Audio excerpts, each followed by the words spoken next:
It's no secret we're no longer living in a Christian culture. Our post-Christian age has become more and more obvious given things like, well, Gay Pride Month, or all of the various ways that church has been displaced in our society, taken up by so many other constraints and so many people who are basically more interested in self-fulfillment than spiritual fulfillment. How do we reach such a culture? Well, in this Come Let Us Reason Together, Tony Costello of the Kirkwood Center and I get together to discuss what a good approach to apologetics can be. How can we defend the faith? How can we share our faith with people who simply aren't interested in religion anymore? Can we use cultural approaches and show how meanings and values that they hold from their cultural surroundings can only truly be fulfilled by understanding that they're rooted in a Christian belief system? What is cultural apologetics? How does that work? And how can we leverage the desires and the thoughts that people have today to show them that Christianity actually is the answer that they're searching for? That's going to be our discussion on this Come Let Us Reason Together.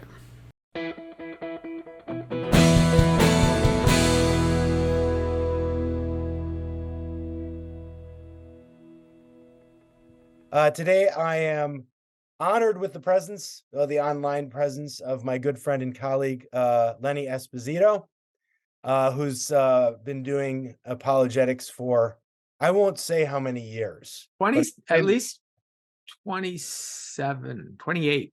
28 1996 is when I first started online in apologetics. online. That's Online in ministry. apologetics. I was definitely a Right. pioneer. Yes. Exactly. So, we'll have to celebrate your 30th anniversary here. Yeah. When it comes up. And what we're going to do today is talk about apologetics. So we're going to take a little bit of a step back from the more particular issues and do a little bit more on sort of method here. And 30,000 foot overview of what is apologetics and what do we think apologetics is, how it's being done today, and what has sort of shifted maybe in the culture that is telling us we may need to also be shifting our apologetical approach. Um, so Lenny, why don't let's just start with the most simple question we could ask on this topic. What is apologetics? How do we usually define that? Yeah. So traditionally, when we've talked about it, usually when I talk about this, you're at a conference, maybe you've been invited to speak to a group by a pastor or something like that, and you introduce yourself as an apologist, and people say, is that who you call in when the wife got mad at you and you're not quite sure how to get back into her good graces? Or Right. say, no, no, no. But A we very we literal understanding of apology, right? apology, right? Exactly. So traditionally, we've always talked about it by pointing to 1 Peter 3:15, that we are commanded to make a defense for the faith that is set before us with evidence. So the Greek word for defense is apologia, which is a reasoned defense, the way a defense lawyer might argue before his client. We're to do so with gentleness and respect, First Peter goes on to say, but it's a reasoned defense. It's giving reasons for why you believe the things that you believe. Christianity has never been a faith that was built simply on faith. It's not, solo fidea. It's not faith alone Mhm. in the exclusion of everything else. It's always faith based on fact. Right. This is so what are the reasons? Why do we hold to these things? Is there an argument to be made for that? And that was how apologetics has usually been understood, as providing the undergirding logic and evidence for the truth of Christianity. Right, right. I mean, so, the way as you said, just to reiterate, the way we often would define it would be the rational defense, right, of Christian truth claims. using reason and evidence. And but grounded in scripture, as you pointed out. I mean, there's obviously we see this rational defense of Christianity being done in the Bible itself, Right. um, most usually by Paul, especially in But Jesus does a very good job. I've always pointed to Luke chapter 20, where Jesus faces off against the Sadducees, then the Pharisees, then the Sadducees again. And it's fascinating how much logic and argumentation comes into play when they say, for example, they give the argument, they give a thought experiment, right? In philosophy, yeah, we use thought experiments all the. Well, there was this woman and she was married to the husband and he right. dies and The then she marries parable his is the brother. philosophical thought experiment of the ancient world, right? Yes, Yeah. yes, and the brother dies and then the brother dies and like she goes through all seven brothers who all Hmm. die and then she dies. And my first question is, what is this lady cooking at night? But then the Right. Sadducees who don't believe in the resurrection, she said, well, Yep. whose wife is she going to be then in the resurrection, because she's been married to all seven of these guys. And Jesus, so they're giving him a dilemma, and he splits the horns of the dilemma, saying, you're neither married nor given in marriage, right? So he says that your premises are faulty. So this is the kind of thing that happens. But then he pushes back, I'm not the God of the dead, but of the living, and he uses the one verse that the Sadducees basically key their theology from. I am the God of Abraham, Isaac, and Jacob. That was kind of the verse that they would put on their business cards. Hmm. And he says, how do you explain that? And so he catches them. So even Jesus would use these kinds of tactics and techniques in his engagement with others. And Right. it goes to show that, as John 1 says, he is the Logos. And that Yes. Logos, the word, that means reason. That's not Yeah. just Yeah. John a didn't just word. pull that out of nowhere, by the Yeah, way. he is he He is used that for he good reason. Good reason. yes, he's the thoughtful Yeah. manifestation Yeah. of the Father. So Yeah. in that And sense. I mean, I'd say too, so both in the pages of scripture itself, we see Jesus himself using reasoned argumentation to Right, compel people to a certain truth. We see Paul doing that in the book of Acts when he's at Mars Hill in Athens and he's reasoning. Well, Paul goes into in some places will go into the synagogues first and he's going to reason right, from scriptures, but then when he's dealing with non-Jews, with the Gentiles, he's reasoning from their own texts, even right. oftentimes, and what they've said about God, and then leading them from there to this particular God man, Jesus Christ. Um, and then I've also, been in some of the rabbinic literature recently as I work through the Old Testament using the JPS Torah commentary series, and reason and argumentation amongst the rabbis, I mean, the Right. Christian rabbis. I mean, this is just part and parcel of the historic Jewish faith as well. And then, of course, we could talk about the early church apologists from Hmm. Justin Martyr to Irenaeus and so on and so forth. Tertullian. Yeah. Tertullian, right? Who brought in. I'm in the middle of reading Clement of Alexandria now, who was a Greek philosopher. He was a Yeah. philosopher in Alexandria prior to becoming a Christian, and he's even making historical claims that people like that Plato himself sort of pilfered from Moses. So whether or not we'll ever know if that's true, Yeah. it's certainly there's always been a intersection, and that's another word we are, of faith and reason. Right. Although there have been times in church history where either the faith part has been neglected Hmm. in favor of maybe something that is too rationalistic in its Yeah. approach to Christianity, to revelation.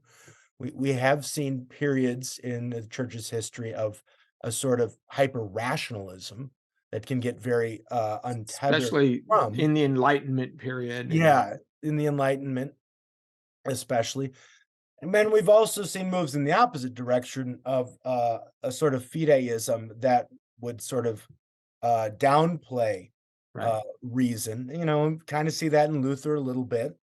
Um, um, but then in the 19th century too, you see a lot of sort of moves towards a sort of a faith only Yeah, the kind of primitive church Christian. movement in the early 19th century, where you had a lot of folks who were trying to get back Yeah, to the way the apostles worship, right? So this is where the Church of Christ abandons using musical instruments. I don't read in the Bible where the apostles used musical instruments, so we're going to sing a cappella. And it does right. all these kinds of, and our modern Pentecostal movements Mm-hmm, are hmm. also very faith driven in their core. And yeah, in Kingdom Triangle, J.P. Moreland makes a really good assessment of how we kind of have three spheres in the modern church, at least the modern church of the late 20th century, where we had those that are driven, had knowledge theologically. A lot of the Reformed churches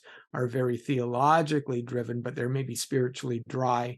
You had the more traditional denominations who are very socially driven. They're about feeding the poor, about serving your fellow man, about helping those who are down.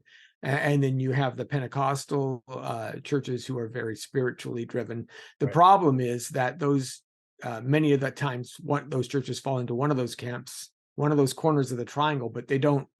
We're supposed to be doing all three as the Right. Church of Christ, and Right. so when you emphasize one to the neglect of the other two, Right. you get a bit of a poverty And within you do, Christendom. yeah. And if you reduce the whole of the Christian life to just one, I think you put yourself in actually all kinds of Yeah, problems. absolutely. Yeah, Um, it's just as much a mistake to think that Mr. Spock is the ideal for humanity as it is to think that, yeah. Well, who's all emotion and yeah, instead yeah, Captain Kirk, I guess. they got yeah. Kirkman's a good mix. Yeah, he's a little more on the emotional side, a little more on the, instinctual side, Yeah. perhaps. Um, well, that's good. But now, let's talk about a little bit more specifically. So we have a long history in the church of uh, apologetics being done, the intersection of philosophy and theology, which in a sense, you have your paradigm figures throughout the church's history, whether it be Augustine and his synthesis of philosophical Platonism with biblical exegesis, with biblical theology, Right. or Aquinas in the Middle Ages with Aristotle and biblical Yeah. revelation, and so on and so forth. And those are just to name a few. Um, but, in the 19th century, we sort of have a sense, late 19th century, after figures like, well, Darwin, Marx, um, maybe Nietzsche, Well, Kant even. Kant, yeah, if you want to go back earlier. And then so the rise of sort of like a scientific materialism, right? Yes, Very much based in empirical knowledge and so on and so forth. There is kind of a renewed apologetical sort of effort, I think, that emerges in the late 19th, early 20th century, absolutely. Much more especially in the evangelical analytical. churches. Yeah, much more right. And then we get something like the fundamentals by um, the Princetonians, Hmm. J. Gresham Machen, and so on and so forth. And this is also defense of the historical claims of Christianity is right Right. as well, not just sort of more philosophical Yeah, claims. because that's when the documentary Yeah, hypothesis starts running at the German right, higher critics in the late exactly. 1800s start offering the idea that they can kind of sniff out who did what, and Right, we see this division between J, P, E, and D in the Pentateuch, and all of these kinds of charges start to come up where people. It's really the first round of critical thinking applied towards the biblical text. right, Biblical right, exactly. criticism is Yeah, how we labeled it. yeah. So Biblical so we criticism. have to, This was the first, really the first kind of sense of critical theory. yeah, I was going back to some early stages of this by some of the 19th century German romantics like Goethe and the Schell, Schelling, I think was there were Schlegel brothers. and who were applying this sort of deconstructive kind of deconstructing the biblical text, right, to show that these historical claims were, less than tenable. We think of like Lessing, for Yeah. example, was an example of that, and so this was there was there was always the philosophical attack, right? There's always sort of a philosophical skepticism, of course, but then you get a skepticism about Right. historical claims, in the, late 18th, early 19th century that really emerges.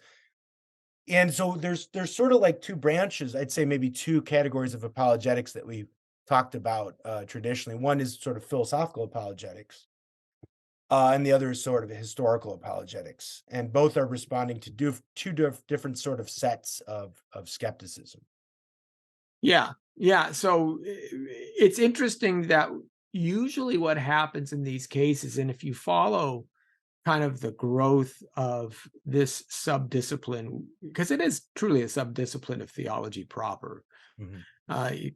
Theology becomes the queen of the sciences, even as the medievals said, and everything else becomes its handmaiden. Right? Apologetics is a subset of theology to show how theology can be appropriately understood, given the circumstances that we know. But what I think is interesting is there's always seems to be a certain milieu in the popular culture of that day, or a certain assumption. So when we're in the Middle Ages, there's a romantic notion in the world, right? The world is enchanted, and we don't doubt the idea that God would be there, that there would be a God, and he would be interested in the lives of men. You start to get kind of this deist idea of God's there, but he's disconnected somehow, and so we address those kinds of ideas. And then when the Enlightenment comes in and the concept becomes more well accepted that it doesn't take God to understand the world, we can do this through reason alone. Mhm. Now, that assumption becomes the bedrock that Christians then have to answer. And we start using reason, kind of more formally, to Yeah. show that God is a logical, a rational uh, concept, and it really is the best explanation for the understanding that we have. And I think some of that carries through to today as science becomes larger and larger in the popular culture.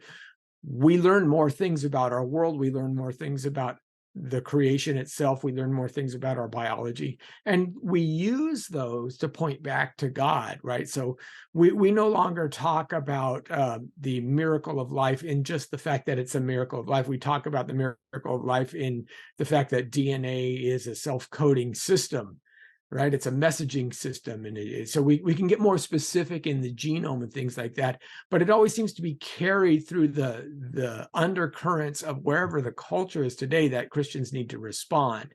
This was true even, Yeah. as we said, in the early church. This is what, right, when Tertullian is writing his letter to the emperor, his apology to the emperor, he's saying, look, your primary complaint is that Christians aren't good citizens because they're not sacrificing to Caesar. We're better citizens than most of your people that you hold to, most of the Romans that you hold to. Heck, and he goes, I can prove it, because you guys in persecuting us, you'd rather take a woman and put her into a brothel than to put her into the lion's den, because for a Christian it's a worse fate for us to be defamed with our moral ethic than Mhm. it is to be martyred. Right. And so here's another way that Tertullian is making an apology for the Christian faith. And so the reason why I bring that up is because it's really interesting how what we're seeing today is the culture shifting again.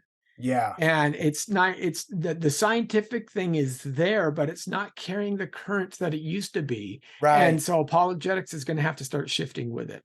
So that's good. Okay, so I want to try and formulate a basic principle here that I think you sort of ran us through historically, is that given the culture that the church is living in, there's a certain sort of, I don't wanna say tit for tat, but there's a sort of, you have to see what the culture's main, presuppositions or presumptions are, Right. right? They're the culture's interpretation of reality, Yeah. and then you have to come in and sort of match, um, that method, but then fill in the blanks where that culture is not seeing the whole picture because it's probably making errors.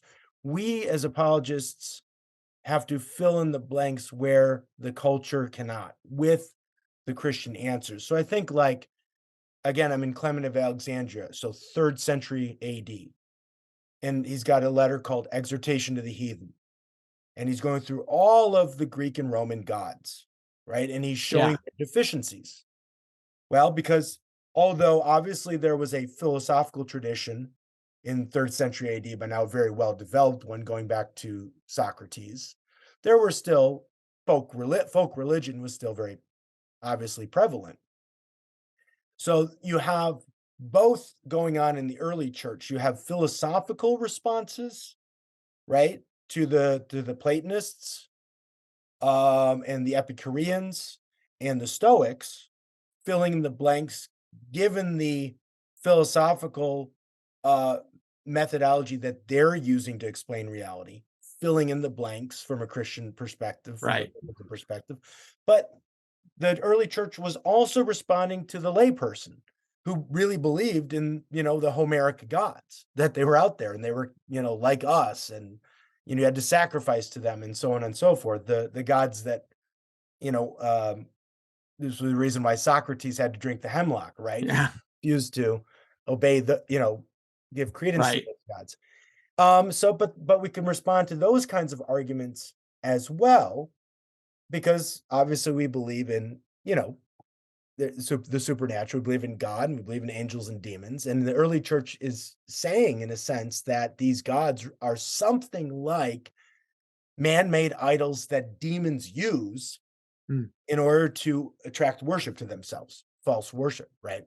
Yeah, well, even in the Old Testament, right? You have the passages in Isaiah, in Jeremiah, where it's like, you go down into a forest. I think it was Jeremiah 10, right? You go down Mhm. to the forest, you cut down a tree, half Yeah, of it you burn in the fire, the other half you bow down and yeah, and offer sacrifices to. Does this make any sense to you? yeah, So this has a long history right. Well, within. Jeremiah 10's a good one. If it is 10:14, it's my life verse. Oh, okay. At 10:14, people can look it up. See, All people are I stupid and ignorant. I They're the greatest lines in the Bible. I apply that to myself, of course. my life verse is Proverbs 27:14 is a loud voice early in the morning is considered a curse to you. Because usually I'm the guy that's being loud early in the morning and everybody's Okay. like, no, I'm not ready for it yet. No. So Well, then, so taking this principle as culture changes and history progresses, if we want to say that, um, you get into the philosophical speculations of the early moderns, right? Culminating sort of in Kant. Then there's a philosophical response. And then when you get right. into the scientific empiricism of the 19th and 20th centuries, lo and behold, what kind of emerges? Well, we could bring it up to our own era, I Right. think. Yeah, I think it That starts with Paley actually, but I was gonna say Paley is probably like a good 19th century example of somebody who's responding to the science of his time. right. And even more recently, both of these men are still alive. As far as our evangelical apologetics of recent times, I think of men like Richard Swinburne and Alvin Plantinga Yeah. as sort of like the fountainheads of kind of, at least in the philosophical side, Yeah, analytic and not so much philosophy on the and historical apologetics, right. defending the biblical reliability stuff. But on the philosophical side, you think of two guys who sort of responded to the scientific empiricism, the analytic philosophy of their time, and sort of Yeah. have launched 1,000 ships.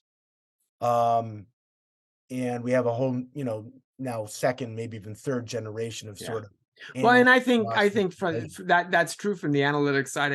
I think C.S. Lewis is doing quite a bit, maybe answering the Continentals, and he's Yeah. doing it more of more of that type of an approach. But the continental philosophy, I don't think had been as attractive, Mhm. especially within apologetic circles, and so we don't see a lot of apologists adopting kind of the continental story model, where a Derrida would write a novel, for Yeah. example. Yeah. You don't get a lot of kind of philosophic novels, Right. other than maybe a Lewis, and then some Catholics, Tolkien and Yeah. others. But And then you gotta wait to and then you get into have to read stuff like this. yeah, I that's finally just finished, but so there is okay, let's talk about that because I do have the sense, Craig and William Lane Craig and JP Moreland's book, Philosophical Foundations, just had its 20th anniversary. that's right.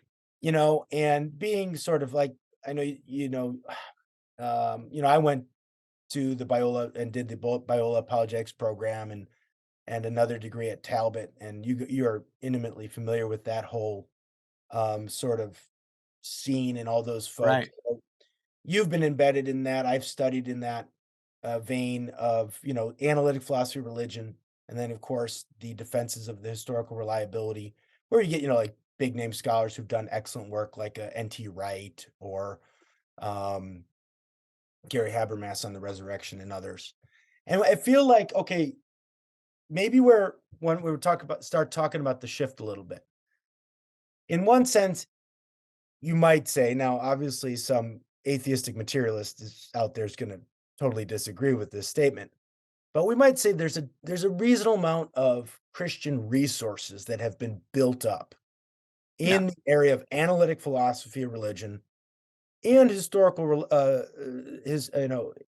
biblical studies over the last 30 or 40 years. absolutely. Like there's Absolutely. a wealth of material there, There's even if a you disagree with it. there's a lot more Yeah, organizations, just apologetics organizations that exist today that I mean, when Walter Martin started, yeah, CRI, there was nothing like it.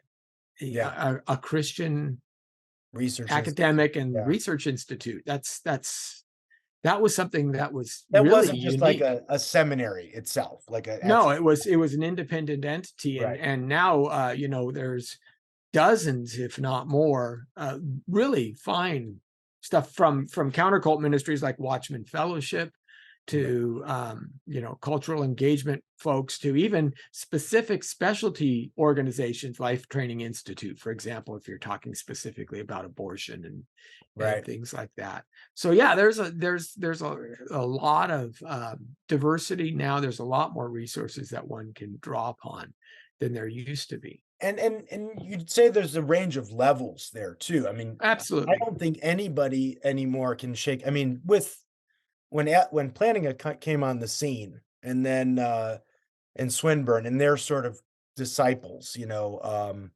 the people that we've personally met and whether studying with William Lane Well, Craig or J. J.P. Warwick Moreland, Montgomery. right, and so, no, I think unless somebody's sort of like a trolling kind of YouTube atheist, um, nobody can say that, there isn't a high level of Christian apologetical work, No. that exists now, as well as sort of, more popular material that people can take advantage of, the that is, Right, the and you have guys engaging yeah, in academic journals, yeah, Sophia, not right, merely yeah, not merely or something. Christian academic journals, but really cross the lines, philosophical academic Right. journals and things like that. They've been And engaging. that's even migrated into theology itself, Yeah, with this, analytic theology, that's which right. there's a book out by Michael Ray and Oliver Crisp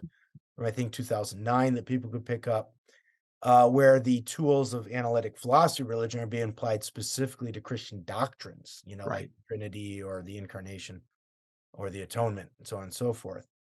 So we do feel like, there's a lot of great work that's been done in I don't know if we want to call this traditional apologetics, but it's starting to feel little. I think what we're doing, the reason we're doing this podcast is this kind of two-step of philosophical apologetics and historical apologetics, both of which are necessary components of the evangelistic endeavor, right? Either of defending what we believe or showing where other worldviews and their beliefs may be flawed. Right. But now there's a lot more talk about there being having been something like a shift in the culture again. Yeah, absolutely. And we need something that the term that often gets thrown around is cultural apologetics. Um, so I, I'm a little unclear on how people use this sometimes, right? I mean, Yeah. because it seems to me like what we just said is, in a sense, you're always just doing cultural apologetics. Yeah. You're sort of just matching the culture with where it's at with whatever methods the culture is using to try and get at truth. Okay. Right. Right. I Yeah, don't know I if don't you know. agree with I don't that know or that. I don't know that that term it's been adopted quite a bit. Obviously, Paul Gould wrote a book on cultural yeah. apologetics, titled it such, and I think people are still kind of fishing for what we actually call this new movement. And to be fair, we've to this point, analytic philosophical apologetics has always just been called apologetics. So even though that really there's if you look at there used to be the traditional breakdown of classical apologetics, evidential apologetics, right? There were different Yeah, I never emphases. understood the point of wasting time on those I read Right. the book, the Five Views book, I The think. five, yeah, And I read that, I'm like, you know, like, with the exception maybe of presuppositionalism, right. clearly different. Clearly different. That's but the other 4 were all like, "Eh," Yeah. but, Where it's more of where your starting point yeah, is what it all comes down to. So what's happening, and you bring up the point, is while we still live in a culture that where science is lauded and science is held in high regard, it's no longer the driving force yeah, that motivates people's lives. It used to be that and if you think back to the maybe popular commercials of the 1950s and 60s, the wonders of this new washing machine, mhm, scientific right. breakthroughs have The home of brought the us future, to. the home of the And future, yeah, if you ever wanted to sell any laundry detergent, you better have a guy in a white coat, white or lab coat, toothpaste. yeah, Four out right, of right, five, 4 out of 5 dentists recommend this gum. It's like, well, what's the holdout for? I want to talk to him. What's going on? But it's yeah, everything had this imprimatur of science, and we were in the space race, and I mean, and if you think about it, amazing things happened. You had polio vaccines being cured in the 50s. We had smallpox eradicated. First time a deadly disease that had always plagued humanity had been basically become extinct through human development. We landed a guy on the moon, and now with supercomputers, we've got the world in our palm of our hand. It's like an amazing shift happened within a short period of time, and everyone was really impressed by it.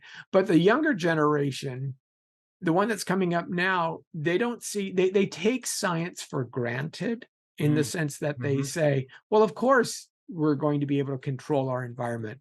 Of course we're going to be able to set our thermostats to whatever we want the temperature to be. Of course we're going to have 3 meals a day. We never have to worry about that. So there's this, because we live in such an affluent society that has so much control over the things that were primarily threats to us in the past, we get this kind of conceit that mm, we'll just assume that to be true.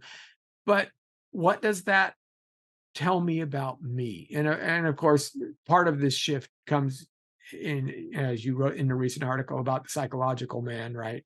yeah, And the motivation there. But people are looking for meaning within themselves. So the problem is we've almost gotten too good at it.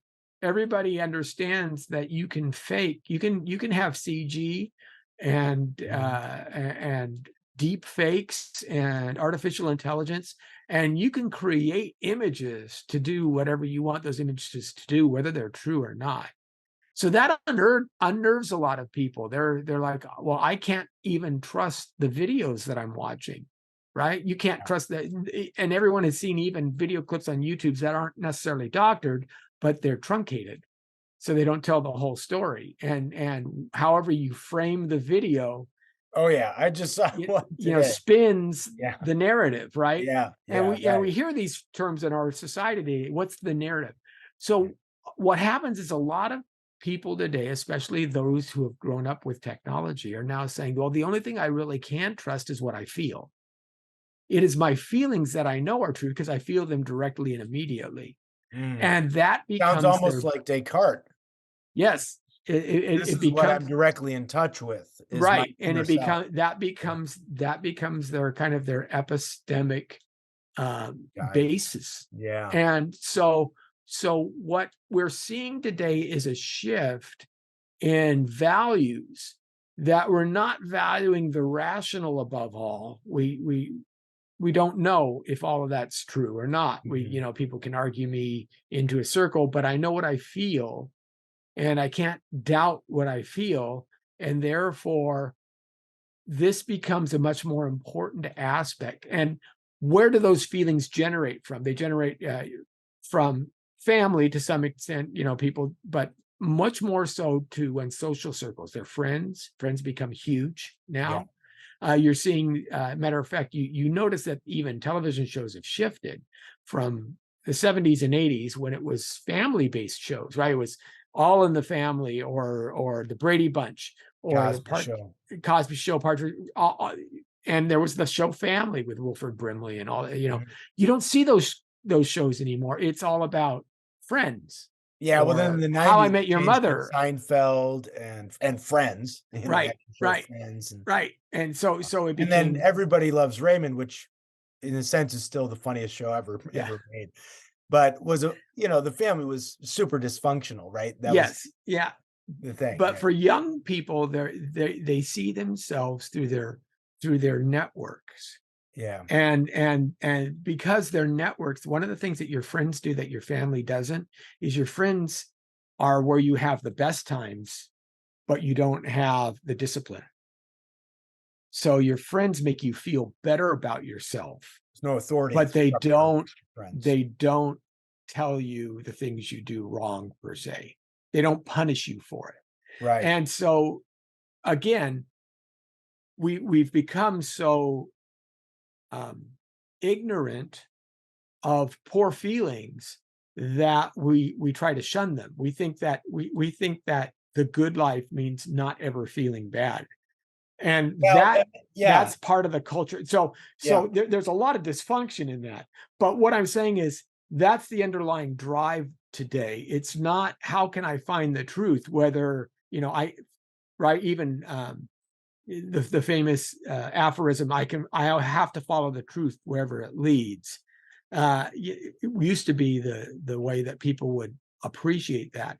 That's no longer true. It's mhm, how can I feel good about myself, whether that's morally, by not being a Nazi, or condemning Nazis, or not hanging right, with Nazis, or just in general, yeah. that somebody can help build up my self-esteem by telling me And how we good I am. see then you've said a lot. There's a ton, but we can see then from this sense of the good is having the maximum kind of frequency and intensity of positive emotional experiences, Yeah, right? That's good, understanding oneself in a positive light, right?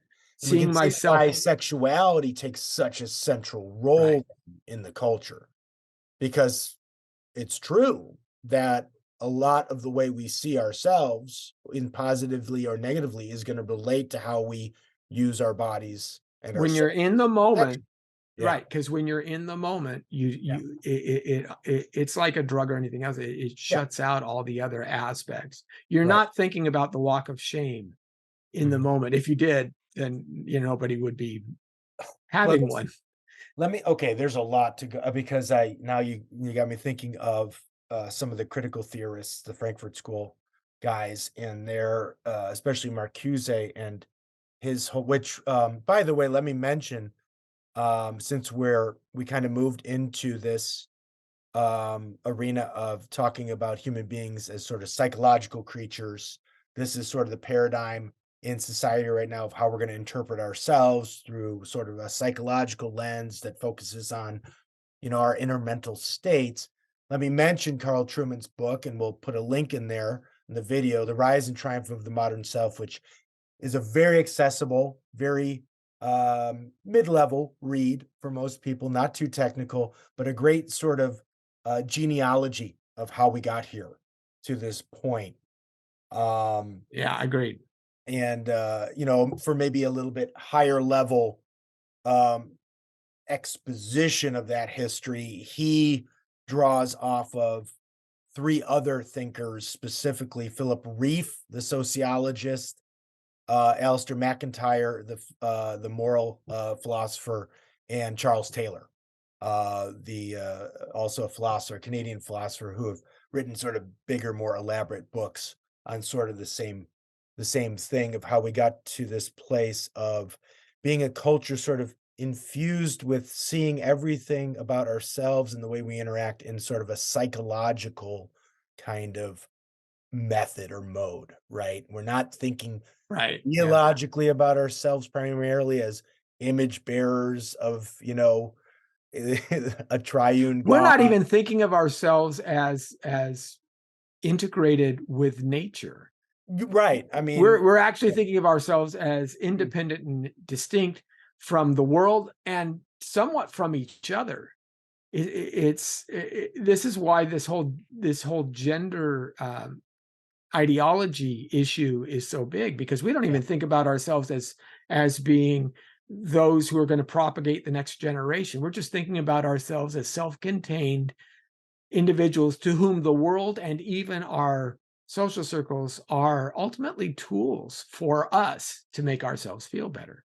It does seem, in reading some of the critical race theory literature, especially that, and I'm thinking of a particular piece by Angela Harris, one of the logical outworkings of this is a kind of a solipsism, right? It's kind of like, well, at some point, if there's nothing transcendent to the particular individual that we all share in, that we all participate in, and if you reduce humanity down to individuals and their individual set of mental and emotional states, right? I mean, it's almost like this image of the gray town in C.S. Lewis's Great Divorce, where everybody just gets further and further That's apart. right. That's exactly right. Yeah. Hell is just this expansive city where nobody is near each other. They're But just they're all further and further mad. apart. They're all But they're all mad. they Yeah, want that happiness, but they're mad that they can't get it, and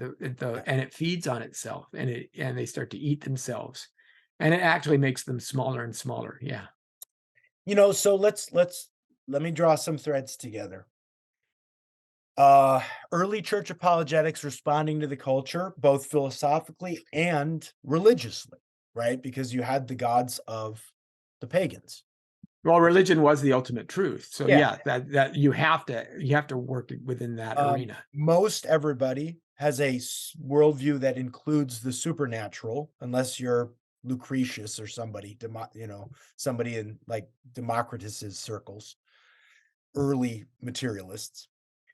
Um, and then, of course, when you get to the synthesis, Aquinas's synthesis of sort of what's called the medieval synthesis, oftentimes of Greek philosophy with biblical revelation, and then you get the sort of a breaking apart of things in the early modern period, with maybe what Peter Craves called the turn away from looking out at the world and saying, "What is this?" to now turning into the self and saying, "What am I?" or "Who am I?" Kind of get that with Descartes.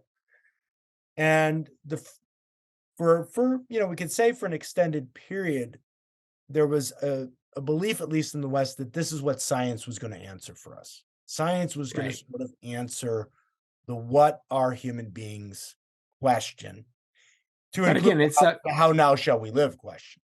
Yeah, and it's supposed that again, if you're assuming science is going to answer that, you're assuming a materialist framework You're assuming a from the get, materialist framework. because that's all science can answer. Science can't answer Right. the deeper spiritual questions. It has no way to. The scientific method, and remember, science is a methodology. Yeah. It's not an ism, or it shouldn't be an ism. Sometimes it becomes an ism, but Scientism, yeah. yeah, Like a but metaphor. the scientific method has no way to work within the spiritual realm or within the Moral realm. non-material system, Yeah, with the any moral realm non-material is system. there's Yeah, a good book by Hunter Nedleski called, Science and the Good, where they go through the Enlightenment project of trying to ground moral values and duties in the scientific project, and they show how, look, it's a failed project. So, but now where we're at, I think we could say, um, this psychological culture, right? This what we might call what I think Reef's term was that Truman uses in the book, the therapeutic society, right? The right. therapeutic, Psychological man. Yeah, right? So what's our apologetic? Was the yeah. question. That Well, so if we see, think we got a good idea of how the culture shifted, now right. we got to answer the question, what's our apologetic? What's So our this comes back to your initial question. What do we mean by we when we use the term cultural apologetics? yeah, Because what we're trying, I think what is we're trying to pivot, and those who are on kind of the cutting edge of this and those who've been doing this for a number of years recognize that there's a pivot that's taking place. 5, 10 years ago, for example, there was a myriad of talks on moral relativism. And because people were basically positing that, well, anyone's morality is their own morality and it can be good for them, things like that. And that's gone away because now our culture holds that there is a morality and you can't be a hater if you're right. There are yeah, certain things. Yeah, you can't be a yeah, bigot. You can't be there. These are non-negotiables. So the apologetic enterprise is trying to pivot and say, how do we do this? Now, one of the ways I think we do this is we actually go back to the medieval period when there wasn't this assumed materialism as its fundamental undergirding of epistemology. That wasn't what people had assumed. Uh, it wasn't, but the transcendentals, goodness, truth, and beauty become more important again. And one of the things that cultural apologetics does is it tries to leverage those ideas. So I almost want, maybe we call it transcendental apologetics. Maybe that would be nice. It's got a a, very a, elevated sound to it. a better term. But beauty is something valuable. And as our society becomes more racked, both morally racked, which everybody recognizes we've got societal problems, homelessness. I don't care which side of the aisle you're on, homelessness is an issue. Um, there is racist, incidents that happen. Racism has not been purged from humanity. That just isn't going to happen. There is disparity economically. There's disparity, and sometimes that disparity is unfair. Sometimes that disparity does uh, happen as a consequence of previous eras and some abuse that's happened in those eras. So there are these kinds of issues that have always been around and that are being around now that we have to address, and we need to lean into those to say beauty matters. But how do you understand beauty at all? Where does the idea of an objective beauty come from? Uh, the good matters. Being a good person isn't merely just how you feel within yourself, it's maybe how you make others feel. Maybe that's where the good comes in. Maybe part of the good is who is my neighbor, right? Go and do likewise. That kind of good, because nobody would balk at that kind of thing in the modern cultural movement. They all they picture themselves as the Samaritan beat up on the side of the road. Victim culture is Yeah, replete these days, so everybody's going to be some kind of a victim. And what Christianity says is, here's how we are supposed to treat the victims. Now yeah. that's a much different argument than, hey, here's 5 reasons for God, the Right. cosmological, teleological. Okay, but you're worried about victims. Well, only Christianity says the Samaritan is your neighbor. The hated enemy. Pray for those who persecute you. That's just doesn't happen in any other faith system, and it just doesn't happen in humanity before. So, And uh, the key spiritual theological virtue, the one that our salvation relies on, is forgiveness. yes, All exactly. turns on reintroducing forgiveness into the culture. Right. The culture that wants to claim victimhood And at the same time, this and also culture, exculpate itself from ever being the victimizer. and you can use some of the same tools that the popular culture uses to reinforce their psychological um, uh, demands.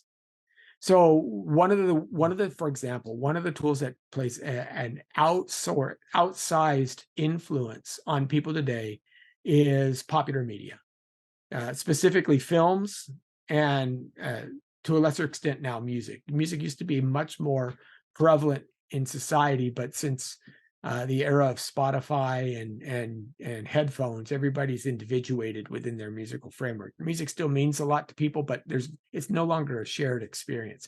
Film is a shared experience. It's still something that you go to and and experience with a lot of people and talk to one another about, and that becomes actually a way a lot of people draw their info, because they feel what the filmmaker wants them to feel. They are living vicariously through the protagonist, Yeah.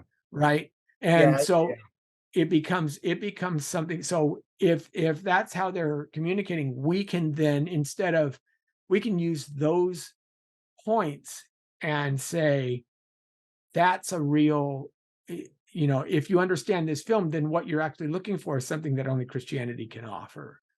So, for yeah, example, the Truman Show, that was a great movie that talks about why you shouldn't believe false beliefs, even if they make you comfortable. I mean, ultimately, yeah, he Truman's breaks out at the end, right, right. he But what chooses does he not break to out stay. into? He Yeah, he he had an idyllic life right, right, living inside the bubble.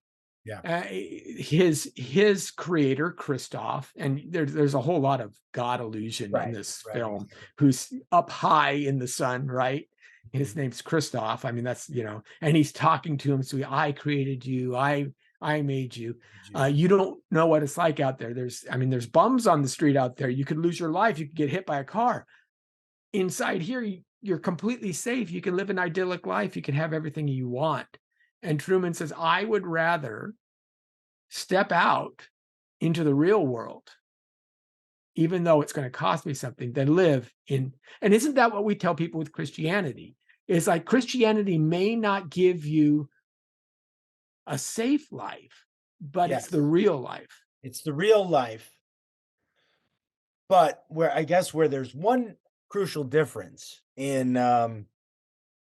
The Truman Show, which is sort of your updated, Plato's Cave, Right, is that when Truman breaks out into the real world and there's dangers and everything there, yes, but when Plato breaks out what looks beyond the right. puppets and the fire in the cave and breaks out into the realm of the forms, right?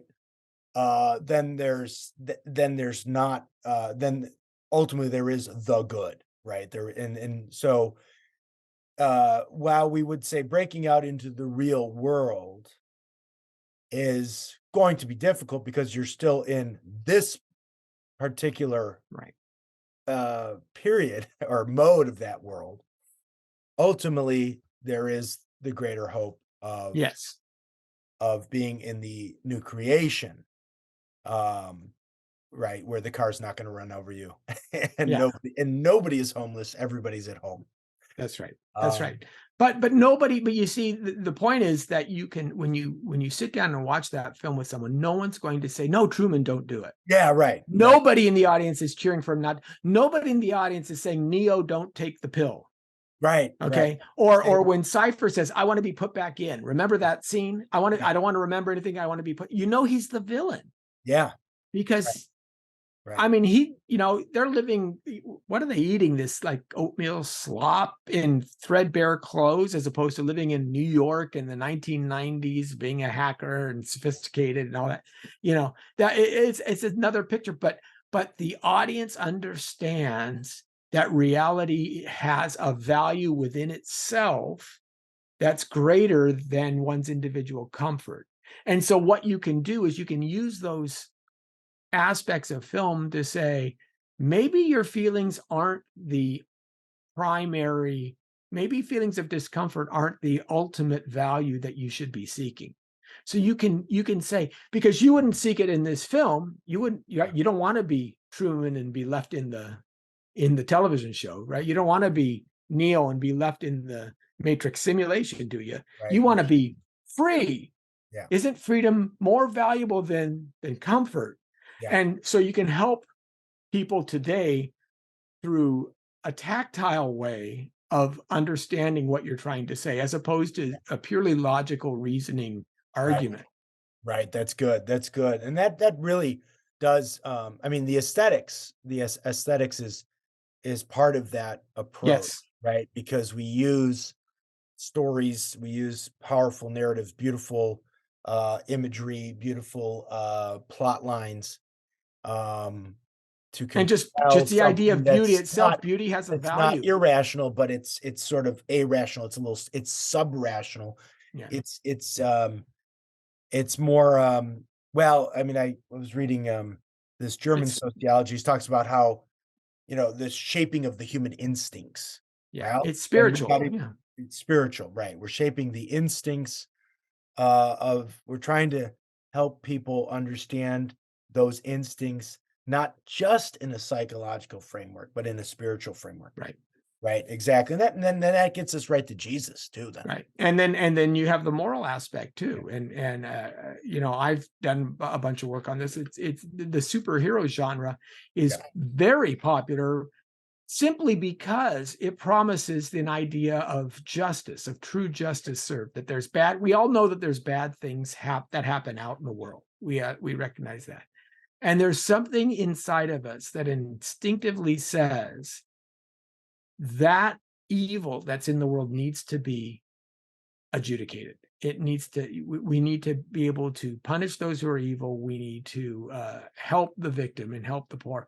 And again, that is a uniquely Christian idea. The Romans would have thought, well, if you're uh, losing at war, then you're just weaker, and yeah, that's the gods have deemed it, right? yeah. It does say, Aristotle in his Politics yeah, starts off with this. He says, hey, people are slaves because they need to be slaves. right, I mean, it's like at page one. It's right. No, that's right. I mean, um, so we would say then if the culture has shifted from a more analytic, logical, centered, and also materialistic hmm, culture to a culture that's more internal, more interior, right. uh, not illogical or irrational, but where that Rational. are rational. It's more primal. It's more in the level of instincts, desires, feelings. Then one and Truman does mention this in the epilogue of the book, which he calls a prologue, but he puts it at the end. Um, that aesthetics, a Christian art, so it doesn't sound too fancy, is going to be one means of one apologetical Right. method, right, to use to try and attract people to Christ, right? And we do need a better. It's getting there. It's getting there.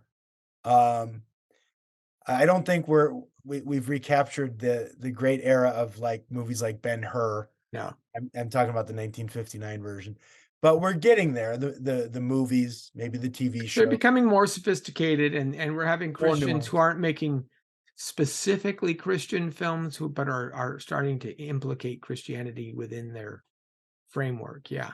That's good because one of the things that I one of the things that I sort of tried to sum up the current culture with, and this is in part because of the damage the 19th century did, was in the 19th century, you lose any semblance of formal or final causation, Mm. right? There's no essences to anything, right? And there's no teleology, there's no goal or aim for anything. Yeah. You get postmodernism with that. Basically, that's what you get: postmodernism, art, literature, everything's just kind of there's just a bunch of stuff.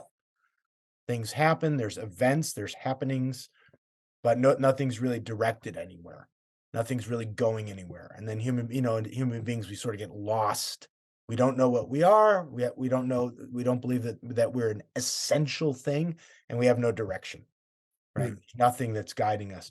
So one way to sort of reintroduce that sense of um, design and purpose, right, is through art. Maybe that's where we got to Yeah. start before we get into the Well, more. and really, humanity is the only living beings that are here that can appreciate that. I mean, Yeah, we don't. So people don't, or they shouldn't. I mean, sometimes when folks aren't thinking, they'll deny the objective nature of beauty. Beauty is in the eye of the beholder. And my response is, really, let me ask you, if you're sitting at dawn on the edge of the Grand Canyon, yeah, at sunrise, and the colors are rich, and are you going to say, well, that's ugly? You know, nobody yeah, says that. They right, may say, I'm in no mood to appreciate it right now, but right, nobody says that's objectively disgusting. Yeah. right. So And there's a reason why Italy and Bavaria and France, southern France, can live off of tourism. right, right, yeah, Right? There's a and reason for that. well, or something as simple as a newborn baby being coddled by its mother. Yeah. Just, now the baby may not be cute. Okay. Mhm. That happens. I had somebody come up to me once, you'd say, so, newborn child, who do you think he looks like, the mother or his father? He looks like Churchill. What are you talking about? But the baby may not necessarily be attractive right after birth. Yeah, The mother may not necessarily be attractive, but there is something always attractive right, about a mother cradling her first child. I right, mean, you just see that love, and that's always attractive. So you have to start asking, there's meaning in that.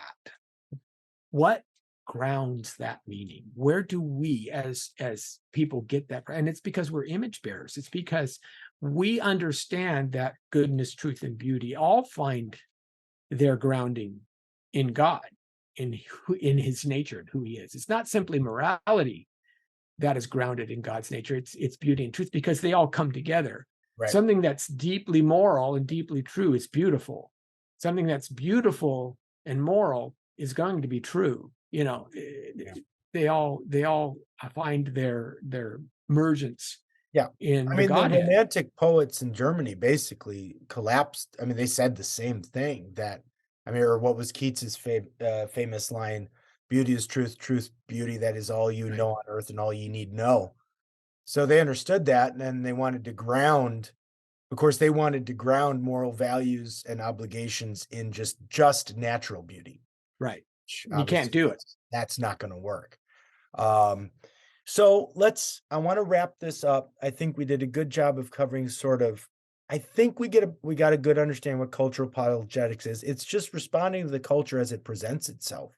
Right. The culture that the church is inhabiting at a given time in history and a given location of the world. Uh, you got to study that culture. And we recommend Truman's book again, or if you want to go heavier, Charles Taylor's book, A Secular Age, will do it, certainly do it for you. And then responding in Yeah. kind, and filling in the blanks where the culture's It's being deficient. in the world, but Yeah, not part of it. You have to be in right, the world. You have to understand that, not, and that doesn't mean that we just have to live our lives day to day. It's really being able to take a step back and understanding the differences between the Christian worldview and the worldview as assumed today. And if you can notice those differences, then you can speak into the world appropriately to show why those assumptions actually lead to certain problems. So, for example, I think we both agree that the psychological man is very much who we are today, and that feelings, especially self-worth and things like that, have an outsized bearing on people's. Yet at the same time, we're living now today in a state where depression is at an all-time high. Yeah. Yeah. So You don't what look at yourself too long, you're gonna get depressed. what's Even going yeah, on there? Yeah, yeah. it was interesting. Even in Nietzsche's day, right? He's pushing for the Superman, but actually his philosophy leads to nihilism, When he goes crazy personally, and like, he he literally goes goes crazy crazy. himself. Yeah. But isn't it interesting that when you chase these false philosophies, they not only break down, they seem to um, you seem to fall into the very contradictory state of what you were hoping to achieve, which is Yes. really a lot of what the devil does. It's that, Yeah. as the father of lies, he could set up these subtle little lies to do these kinds of things. And that's why Jesus says, look, it's the last who shall be first, right? It's the greatest is the servant of all. The, the biblical admonition for love flips everything on its head because God knows how he built us, and he knows where our weaknesses are, where our foibles are, and he knows what makes us better individuals. Yeah. And that makes all the difference. If you get your eyes off of your own feelings and start serving others, truly for the sake of serving others or for the sake of serving God by serving others, all of a sudden, all those other things start to fade away. And Yeah. it's an amazing thing. And this is Right. so this is what being in the world but being not part of the world means. Yeah. Well, that's good. I kinda wanna end there. Kinda wanna end on that sentiment. At the end of the day, we're gonna the true liberation comes when we find our identity not in our own self, Right.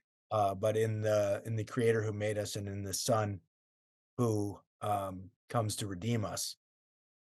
It has come to redeem us. I will say, I think I wanna do another, a part 2 of this, though, Oh yeah, that'd be great. as well, because and I'll have another article on this coming out, on Monday on this or Tuesday. 'Cause I don't think we're gonna be staying in the therapeutic society that much longer. Mm. I have a sense that, There are cracks in the um, wall, definitely. things just move faster these days, Oh, part because of the technology that we have developed, and I don't know how long we're gonna be living in this paradigm of psychological man. I think we are already seeing, sort of leaks in the dam, yeah. and I wanna do some speculative, work maybe the next time when we come back on Okay. what might be coming after what I'm I'm I'm I'm you know interested in seeing yeah, because one of the things that I'm interested in seeing is how transhumanism starts to play out and in that's one this. of the things that maybe we'll talk about next time because I Okay. think we got to, as a church, we have to, work in the culture we're in, and do what we can, but we also have to have a little bit of foresight as Yeah. well because, That's the church and its theology does always seem to be lagging behind on where the culture winds up. So we'll do a little speculation in part 2 of this podcast, when sounds we great, Darren. alright, Lenny, thanks a lot.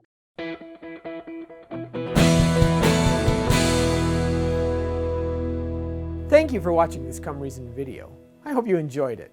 If you'd like to see more videos like these, consider subscribing to our Come Reason YouTube channel by clicking on the subscribe button.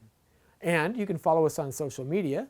Lastly, if you'd like to help keep these kinds of videos free, consider providing a donation by clicking on the donation button beside me. Thank you.